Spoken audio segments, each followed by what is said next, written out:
subscribe and tap the bell. Twice a day, we bring you the real words of the Stoics, not paraphrased, not softened. Where Marcus Aurelius argued with himself before dawn, rehearsing the difficult people he expected to meet, Seneca built his own discipline at the opposite end of the day. In his letters to Lucilius, he describes a private habit of reviewing his conduct each night, once his household had gone quiet and there was no one left to perform for.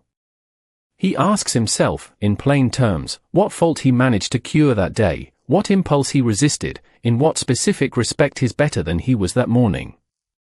It isn't a vague resolution to improve in general. It's a short, pointed accounting, closer to a private court session than a meditation, with Seneca himself sitting as the only judge and no audience present to flatter or soften the verdict.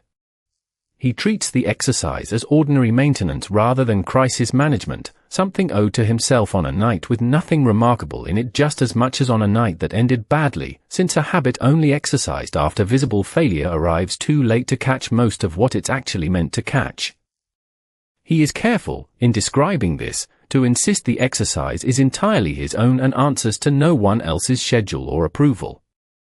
Lucilius is told about it, but Lucilius isn't required to adopt the identical hour or the identical questions. The value, in Seneca's account, comes from the regularity and honesty of the practice, not from any particular ritual detail attached to it. This matters because it keeps the discipline from calcifying into performance even for an audience of one correspondent. A nightly habit undertaken to have something impressive to report in a letter would corrupt the very honesty the exercise depends on, and Seneca seems aware of that risk even while describing the habit to someone else in writing. The setting mattered to him as much as the questions did.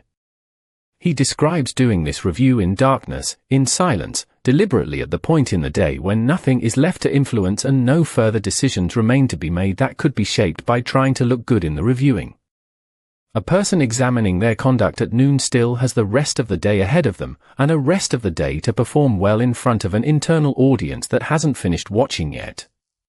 A person examining their conduct at night, after the house has settled and the day's business is genuinely finished, has nothing left to gain from flattering the record. The review only works, in his account, because it happens too late to be self-serving. There's no more day left for the good verdict to buy anything. Seneca ties this nightly accounting to a larger theme that runs through his letters. A person's real wealth is time, not property, and most people go bankrupt in it without noticing, because unlike money, time spent is never itemized or missed until it's already gone. In one letter he tells Lucilius he'll give an account of an entire day, hour by hour, the way a steward might account for household expenses to an employer who actually checks the ledger. The nightly review functions as that ledger, applied to conduct rather than money, a running check against a life that would otherwise slide past largely unexamined, one unremarkable day quietly resembling the last until a person looks up decades later and can't say what any of it actually amounted to. He's explicit about why the review has to happen daily rather than occasionally, or only after something has visibly gone wrong. A fault examined once a year, he argues, has had a year to entrench itself, spread into surrounding habits, and become difficult to even identify accurately by the time anyone finally looks. A fault examined the same night it occurs is still small, still isolated, and still easy to name precisely, before it's had any real chance to compound or disguise itself as something else. The frequency isn't incidental to the exercise, it's most of what makes it work. A weekly or occasional version of the same honesty would likely produce a much vaguer, much less useful account, since the details worth examining fade fast, and a mind reconstructing them days later is already working from a softened, self-flattering memory rather than the original event. It would be a mistake to read this nightly accounting as self-punishment dressed up as philosophy, and Seneca is careful to describe it otherwise. The tone he assigns himself in the exercise is closer to a strict but fair examiner than a prosecutor building a case for despair.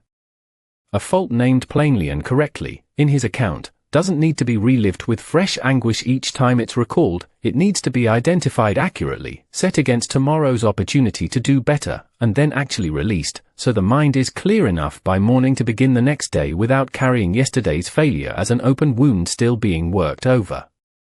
The discipline was corrective, not corrosive.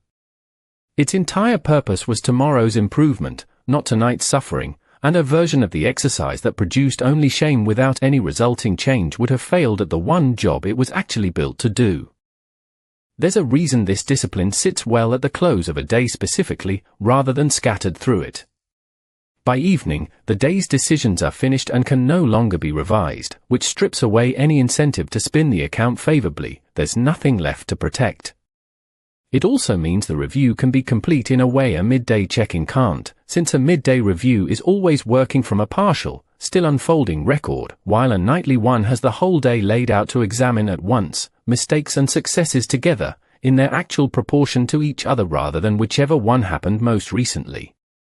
Seneca also treats sleep itself as a kind of natural boundary the exercise depends on.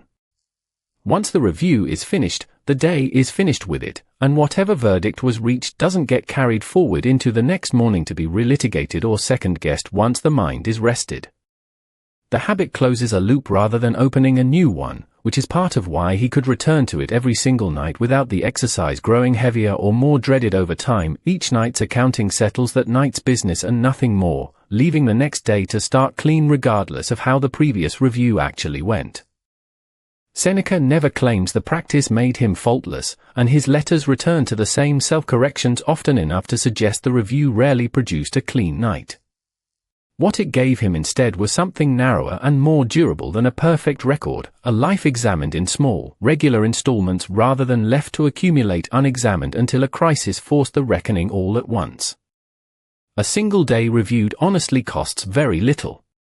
A decade reviewed honestly for the first time, only after some failure has made the reckoning unavoidable, costs a great deal more, and arrives with far less time left to actually correct anything it turns up.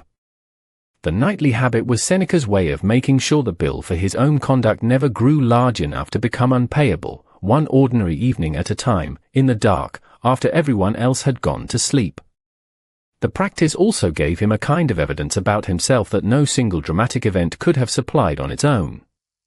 A crisis reveals how a person behaves once, under conditions they didn't choose and can't fully generalize from. A habit of nightly review, repeated across years of ordinary evenings, builds a much longer and more reliable record, which faults recur, which ones actually resolve, which small choices tend to precede the larger lapses he cared most about correcting. That longer record is what let him write to Lucilius with any real confidence about his own progress at all, since a single good day proves very little on its own, but a pattern of good days, checked honestly and often enough, is difficult to fake even to yourself. Hit subscribe and turn on notifications. We bring you Marcus Aurelius, Epictetus, and the Stoics they trained, straight from the source, twice a day.